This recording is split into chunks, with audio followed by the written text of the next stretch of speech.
me yasa kai talakawa haka? Rara, me ba ka ce zai faru idan Buhari ci zaɓe?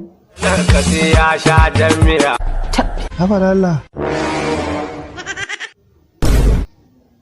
Talakawa, wadda gaske ne kun sha jami'a? A'a. Idan kasuwa babu abin da ya tsada? Ai tun da na ga fiye wata kwalli ɗaya rak ya je naira 10 na to sai addu'a. Sarki, ya dai? Wallahi na kwaso yunwa. Baba, wancan shekara an yi yunwa ta kashe mutane.